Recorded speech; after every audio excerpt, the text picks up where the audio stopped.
it's an incredible journey that's happened. And, it's a privilege to be able to talk with you tonight and to encourage you that you don't have to be a doctor to know that this is the biggest breakthrough in my medical career, the biggest breakthrough that all of us, can offer to people for their health and their financial well-being. I mean, there's nothing that pulls it all together like this does. But I'll give you a little bit of a background on my Yeah, journey. yeah, I'd absolutely love to hear how this came your way, how you and the impact that this has had with your family, because I know it's had a pretty significant impact.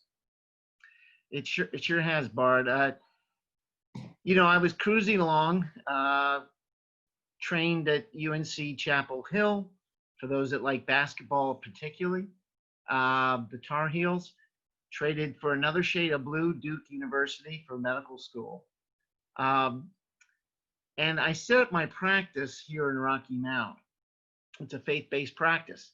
We started out very small, and as was said, we have about 70 employees now. We do an awful lot on site. During my career, I've been, for just about the entire time, associated with teaching medical students as well. So it's been a varied career. I don't deliver babies, except in an emergency. But we do everything else. And as Ed said, I tried to be prevention minded, holistic in care, but quite honestly, being my background of training, is primarily pharmaceutical oriented. I knew a little bit about some natural products here and there. I have always believed in exercise, tried to eat properly, but don't always make it there. But so I'm cruising along, and life happens to people. And that's one of the things you have to remember. Life happens to people. And I would have never heard about ASEA except for a health challenge in my grandkids. And they had been involved with some tick-borne illnesses. But in various degrees, they had various challenges. Now, you can imagine as a grandfather, but also as a doc, I kind of felt really out of place. I couldn't help them. They were trying all sorts of traditional and then went to non-traditional alternatives. But it all came to a head 2 days after Christmas a few years ago. We had just seen them. They had just been here visiting us. And then I get a call. I'm ready to see my patients for the morning. And I get a call from my daughter, and she tells me about, at that time, he was 13 years old. And she told me the symptoms. And I said, they live out in the country, way, way out. And I said, get him in the car right now, drive him. I knew where the nearest hospital was for kids, and get him there immediately. Now, they went and did that. Within an hour or two, they had transferred him to Duke, my alma mater. And for the next 5 weeks, he's in the hospital. He died twice. You never want to be the case that everybody talks about on their medical rounds in a training hospital. You never want to be that case, but he was. And when he left the hospital, he had many, many, many challenges. He couldn't speak, he couldn't swallow, and he couldn't walk. He would face plant. And literally on the weekends, my wife would go up during the week. I would go up on the weekends to help him. And talk about being frustrated. It was very frustrating. Well, we'll fast forward a few months later. The family's having to make some major reroutes of what they do in the house and so forth. And they're trying all sorts of alternatives, burning through their money. The husband, the father of the boy, he's a middle school teacher. So basically, they're running out of money. They're running out of hope. And he's having difficulties. And then the other kids had other issues also going on.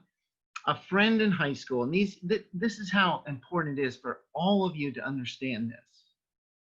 One person, if one person breaks this chain, I don't hear about this. Hundreds and thousands of people are not affected in a positive way. This is how important one person is in telling the story. But a high school friend, she'd reached out. She said, hey, I need prayer for my family. I need prayer for my son. We're at wit's end and so forth. A high school friend reaches out to her, says, you know, my mom has a brain problem and she's doing great. The doctors actually at my alma mater again, it's given her a death sentence and she's still alive and she's doing great. Now her brain problem is a little different from your kids, but it's a brain problem. And she's drinking this stuff.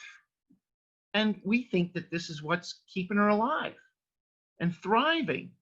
Here, I want you to have some. Well, it sat in their pantry for a couple months because it was just another alternative. And they were burning through everything else. And finally, they said, you know, maybe we should try this stuff. And within a month or so, 6 weeks for sure, big changes started happening. And they started happening in the other kids as well. And Ed and Rebecca played a big role in this because they got them some of these bottles. So now when you have a family, they have 9 kids, they've adopted 3, 6 biologic. When you have that many kids, there's always a birthday somewhere at some time. And so it was right before Labor Day. We were going there to celebrate 2 of the kids' birthdays. And Anna said, hey, would you mind, the kids are, you know, they're responding to something and it's doing great. I'm going to get teary here.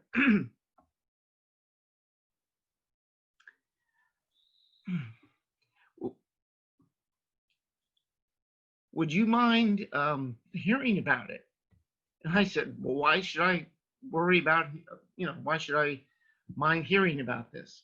So we go through the birthday party and then there's this tremendous, you know, this is where I met Ed and Rebecca, Paula and Fred Logis, and Dick Walker zoomed in. He was the doctor zooming in. So, and I'll never forget this.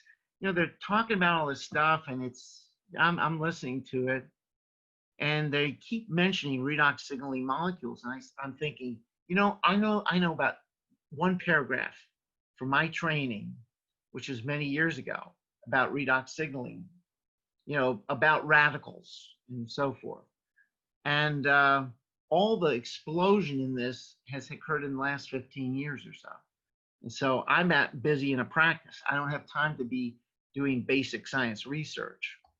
So I'm sitting on this big couch where I usually play with the kids, except that evening, I'm getting down into the couch. I'm sinking. I want to get down so deep because I knew someone's going to ask me, well, Rich, tell us about this. Is this really good stuff or what? And I wasn't prepared because I didn't know anything about it. But folks, you've seen this book, and then I bought, you know, this one, and this one, and this one, and this one, and that one. And believe me, you don't have to do that, but I did because of my training. I had to. And I will tell you, one of the great things about ASEA for anyone, you don't have to be a doctor, is that it stretches us all. It stretches us in knowledge. We want to grow in our knowledge about things. And whether it's how to relate to people, how you use Genie, how you do different things, you know, how you work with teams. I mean, it's a stretching process, whatever that knowledge is that wants to grow. But this is not a stagnation business we're in.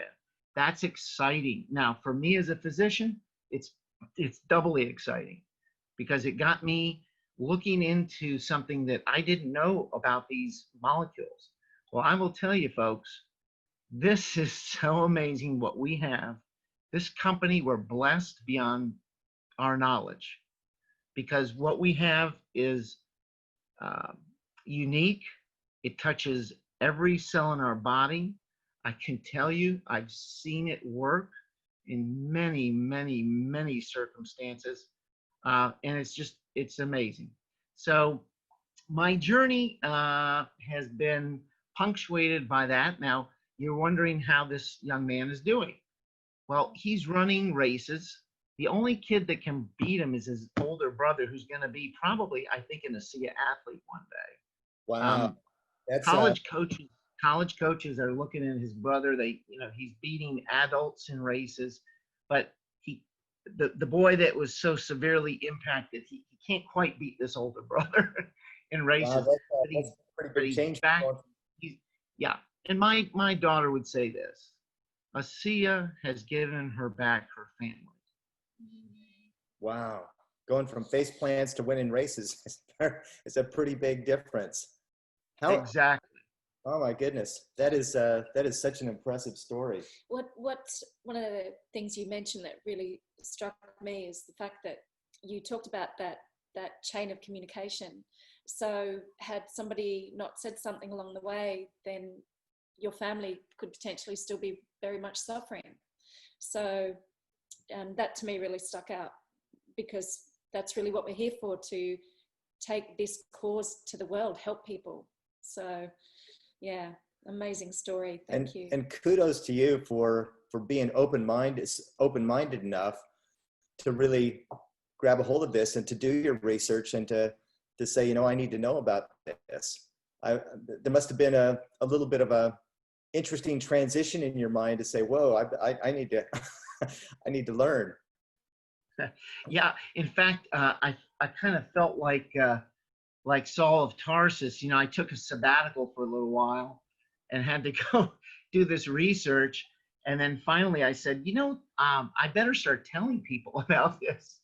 And I really wanted to do that. And it's been a blessing to engage folks and to help them along the way.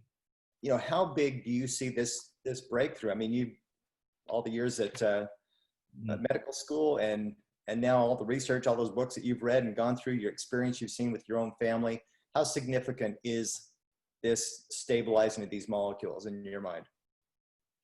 Well, this is, as far as I'm concerned, this is, some of y'all might not understand this. I think this is God's gift to us.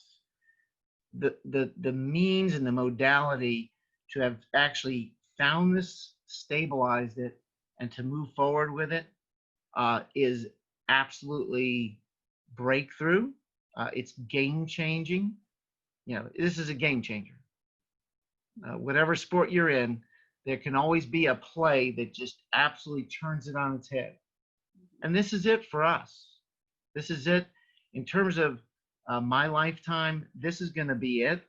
I can affect more patients in a positive way. And folks, you don't have to be a doctor. That's the great part of this. You can have more effect than many doctors do, because actually many of my colleagues are closed-minded. They have blinders on, okay? They have a God complex. We, think we know it all. But I can tell you, again, this has just opened the door for me to think about this and its place. And there's no drug-drug interactions, folks. I mean, all these things happen in millionths of a second. And all we have to do is get people on. I mean, honestly. And, I think of it as a Swiss Army knife. Oftentimes the right tool for the job is what makes the job go easy. And if you have the wrong tool, your job is going to be very difficult. But this is tool, because it works all over the body, in every cell. I mean, it has a ubiquitous ability to help people in all sorts of areas. So, no drug-drug interaction. I don't have to think about that. It's just a wonderful product to have, and we have it in our hands now. I mean, Now, I am excited. I'll have to admit this. At convention, I was I was so excited. I think I was the first person that started clapping when they announced that they're going to be pursuing more research. Now, do we need more research for these products? No, we don't need it, but I welcome it, and I would love to be a part of it. So we'll see how that comes down. But at any rate, I'm just excited. So Bart, I'm sorry to have gone on and on here, but I'm excited about this.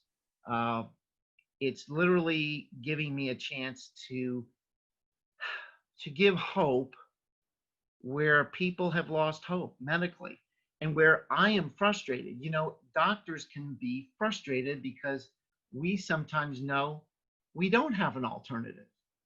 We don't have an alternative. And now I have something that I can give to patients. I mean, I will tell you, using the Renew gel in the room with people who are hurting chronically, and I'll just say, you know, hey, I want you to try this over 5 minutes. I will put it on first time. You put it on 2 more times. I'll be right back in 5, 6, 7 minutes, and let's see how you do. And it's just amazing, you know, the looks on people's faces as they can move their hands, their digits. I mean, they love it, and I love it too.